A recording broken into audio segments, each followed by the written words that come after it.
702. World of Work. We talk all things world of work on this feature, and today we're discussing South Africa's most in-demand jobs for 2026. Because finding a job is about a whole lot more. It's about navigating a job market that's becoming more crowded. It's about navigating a job market that's more competitive, and for many people, that really can get confusing. And yes, some roles attract hundreds of applicants for a single vacancy. There are others that remain difficult for employers to fill because the right skills simply aren't available. So I was looking at this new data from Pnet, one of the country's leading online recruitment platforms, and it sheds light on where the pressure is highest and where real opportunities still exist as we move into 2026. And their latest job market trends report looks beyond just the short-term hiring spikes to identify roles and sectors that continue to offer stable, long-term employment prospects.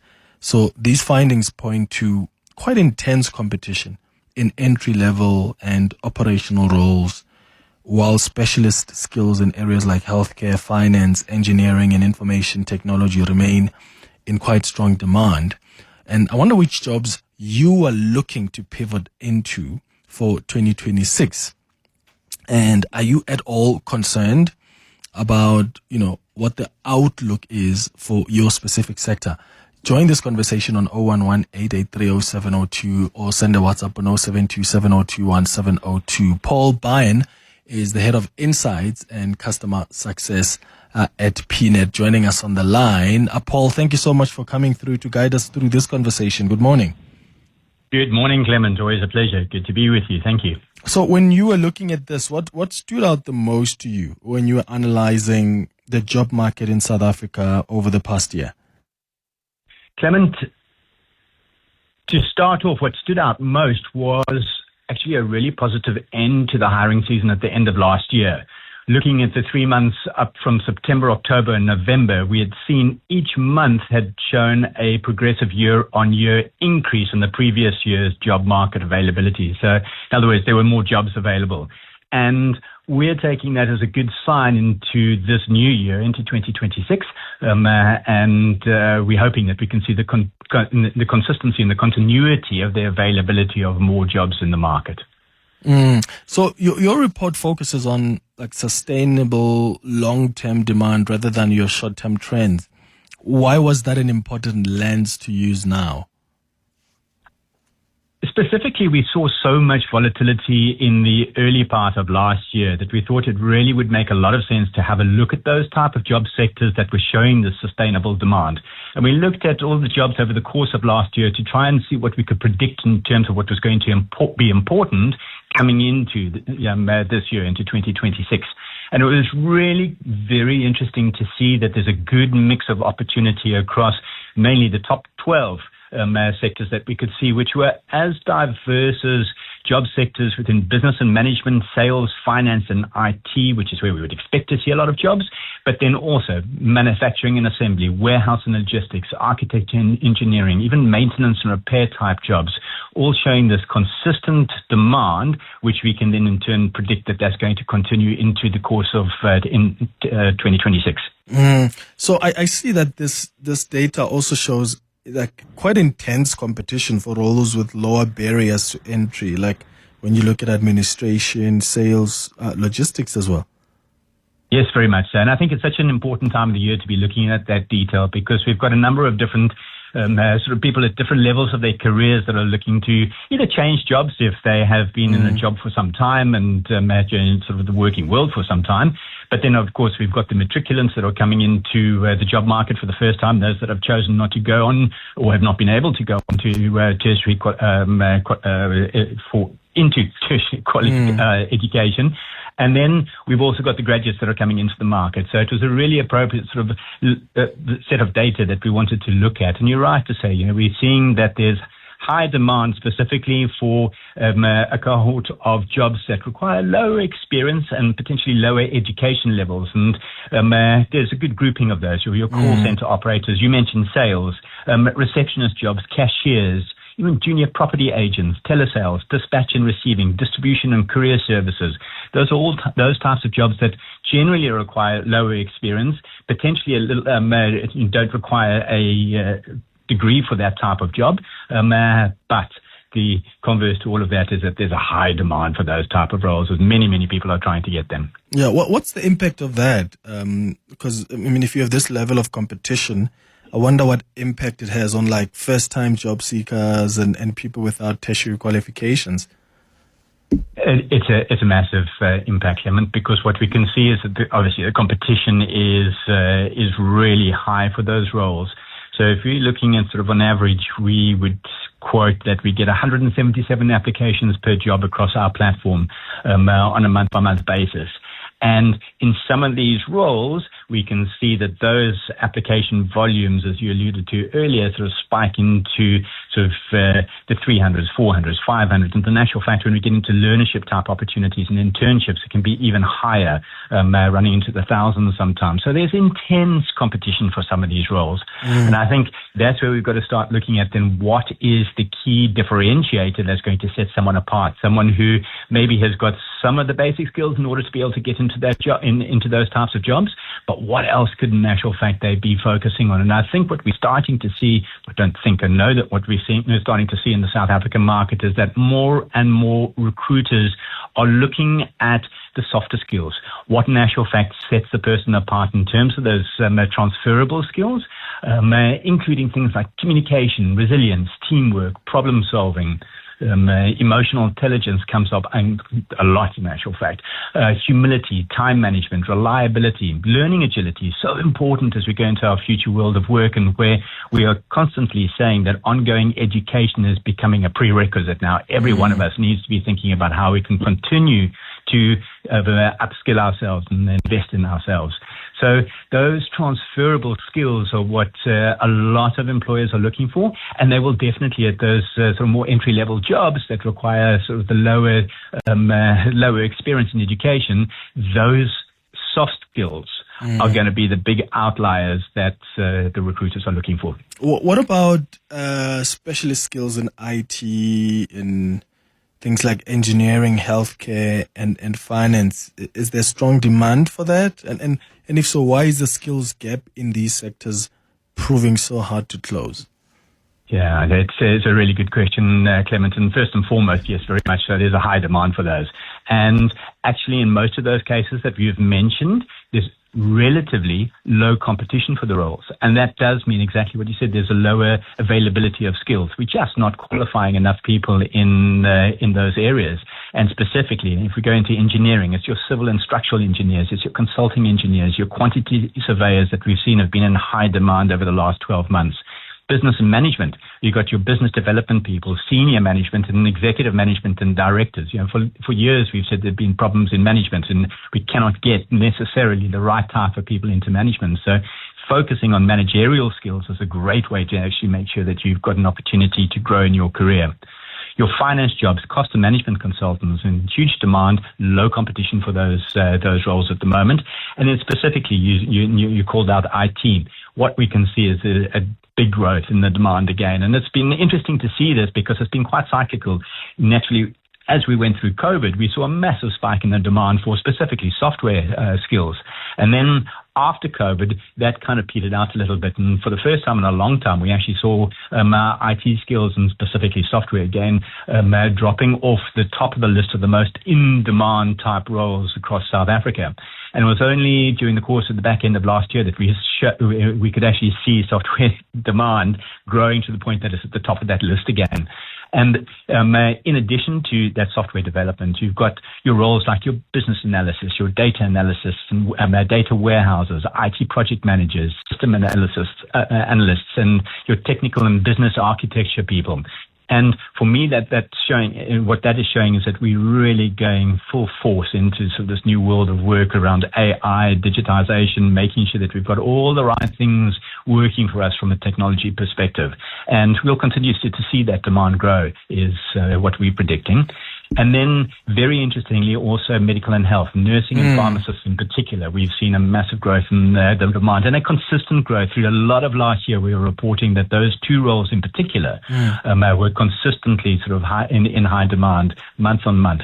And if you take a different look at it, and we sort of say engineering, business and management, finance, IT, medical and health, what we're saying is that actually those are typically the jobs that most people would say are the jobs of the future.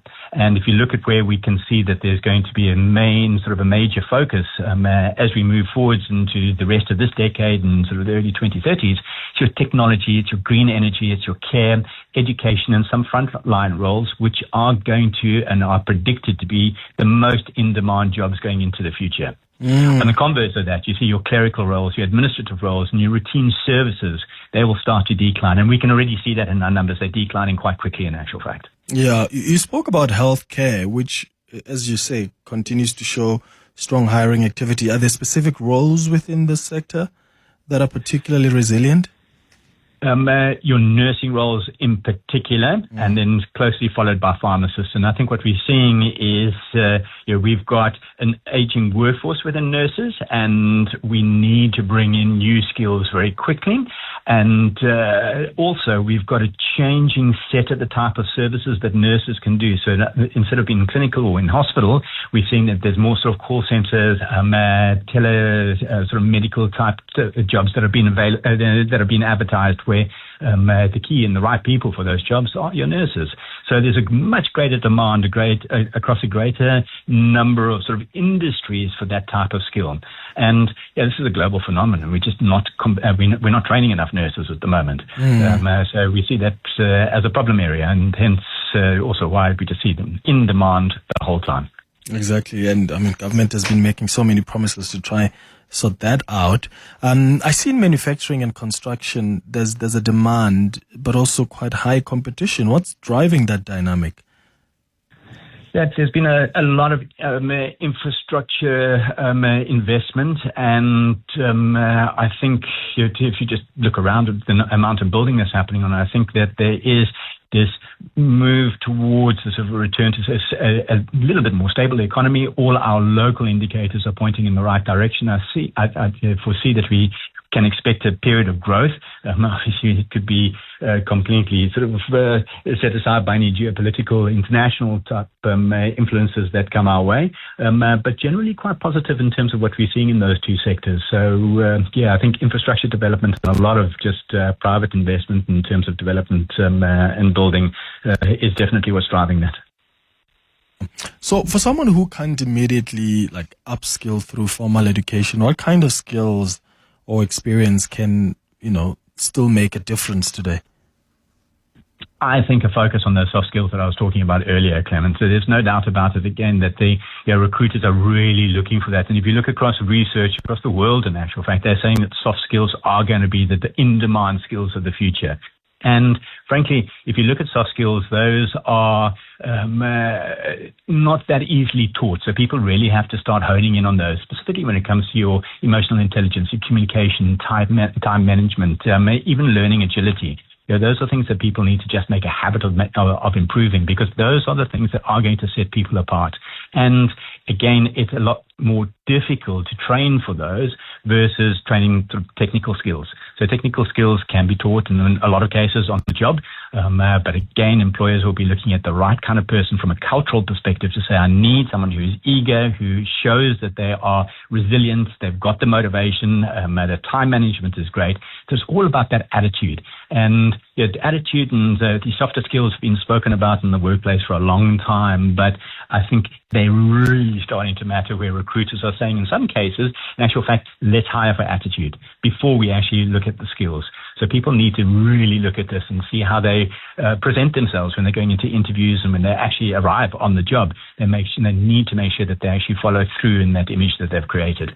Oh, so we have to now position ourselves in the right way, because, yes, 2026 won't depend only on demand, but on how well candidates position themselves. Very much so. It's all about that. We've spoken about and heard about personal branding. It's such an important thing, because that is that's how people see you. And if they recognize that you've got that soft skill, then they're going to want to work with you to upskill you further and potentially promote you internally and make sure that you get the extra qualifications that you need or skills that you need to be able to perform on the job. So it's becoming really, really important. And you even look at sort of what our recruiters on our platform look at in a CV. They're looking for what sets people apart. So it really becomes a case of, how do I represent myself? How do I make sure that whatever I'm putting in my CV, for argument's sake, is a really great representation of who I am as a person, but also what I can deliver and what I've achieved in the past. And it's the combination of that really then helps people that invest the time in making sure that their CV shows all of that information, helps them get ahead. So it's important to actually have a complete and up-to-date job profile. Well, what are some common 100%. mistakes that you think job seekers make that sort of quietly hurt their chances? I think probably the most important one is not investing enough time in creating that CV that really sells them. If you think about it, Clement, a CV is a person's passport to their career, and recruiters see the CV as that first impression. Can this person deliver on the role that I'm looking to hire for? And recruiters can actually identify what's good and bad in a CV within literally 10 to 15 seconds. So what you put in there has to really stand out. And it's like any document. It needs to look good, but the content within there has to really be spot on. The job seekers need to be positioning themselves in a way that's right for that particular opportunity, so that when the recruiter is trying to match up, has this person got the necessary skills and experience, they can see easily who has got those versus who hasn't. So really what I'm saying is invest that time in making sure that you've got an up-to-date and quality CV, especially in today's world where so much of what recruiters do is based on searches of like the likes of the Pnet CV database, where job seekers can load their CVs to be found by recruiters. But if they're not putting the right type of information into that data, into that CV, then the recruiters are just not going to make the link with them. The technology will just bypass that person completely. So once again, invest the time and the effort in making sure that you've got a really good quality CV that showcases not only the hard skills that you've got, but very definitely those softer human-based skills that I've been talking about. And of course, what you've been able to achieve in everything that you've done through your working career. Yeah, and of course, that's the advice that also applies to graduates and first-time job seekers. But apart from that, because, we have a lot of them that are coming into the market now. So what other advice specifically do you have for graduates and the first-time job seekers that are entering this job market right now? Be flexible. I think agility in the workplace is really important. There is so much competition out there for jobs at the moment at that particular level that sometimes you need to accept a job that's not specifically the ideal job that you were hoping for, but use it as an opportunity to learn and to actually experience what working life is all about. And I think that in itself allows people to get a foot in the door of employment. And once you've done that, and if you can bring in these personal sort of human-based skills again, that I've been talking about into the way that you represent yourself in that job, then that opportunity starts to open up. But I really think don't close off anything. Take the opportunities that are available and learn. Use them as a period of discovery. I've sort of written in data that we've looked at sometime during the course of last year, we saw that people between the ages of sort of 20 and 30, that 10-year period, are staying in their jobs for about a year and 4 months on average, which many companies would say, well, be careful, don't take a job hopper. And we're saying actually at that particular stage of a person's life, what they're really trying to do is discover what it is that they like and what they don't like. And it's quite all right that they change jobs and move between opportunities as they sort of go through this particular discovery. Then in that next decade of their professional life, in their 30s to 40s, they can really then start honing in on building their career. So don't be scared of, again, taking that entry-level job that is going to give you that initial kickstart into the working world. And from there, start to build on everything that we need in terms of skills and attitude and delivery. And what about experienced professionals who may be considering a career shift? Where should they be focusing their energy? Two things. Once again, as important that we look at their softer skills. As they need to be able to show that they've got this passion, this ability to communicate, this resilience, the teamwork, all those things that I was talking about. And the other thing is that all of us need to be thinking about the importance of ongoing education. And people need to be upskilling themselves, even if it's just sort of micro learning opportunities of how to get better at whether it's Excel or creating a PowerPoint, or if it's more technical in that sort of data analysis or whatever the case may be. There are so many courses available online, some of them are free, some of them at very low sort of entry prices, that people just need to be spending some time, again, investing that time in how they build their skill base. All of this stands out in the CV. All of it creates that opportunity for employment, specifically when recruiters are looking and they're searching through databases and saying, find me the right person with this type of skill that needs to be up to date. So it doesn't matter where you are in your career. You need to be thinking pretty much the same. Once again, how you represent yourself, even at that higher level of where people might find themselves in their career, we still need to be putting our best feet forward and saying, right, this is who I am, this is what I can do, and here is the portfolio that shows what I've actually achieved in my past. Yeah, here's a voice that's come through. Hi, Clement and the team. My question to your guest is, don't you think that the main reason why some of these jobs are difficult to fill is that these are not new jobs, but these are jobs that were left by experienced people who left to join other companies, and some of them, they retired.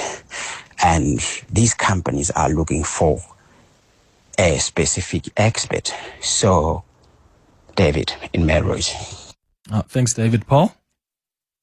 Thanks, David. I hear his point, but I do think that, we can see in the data that there's a range of jobs that have been advertised across different skills levels. So, and sort of career time in a job. So, to an extent, yes, companies will be looking for skilled professionals, but at the same time, a lot of companies are recognizing the importance of investing in the future of talent.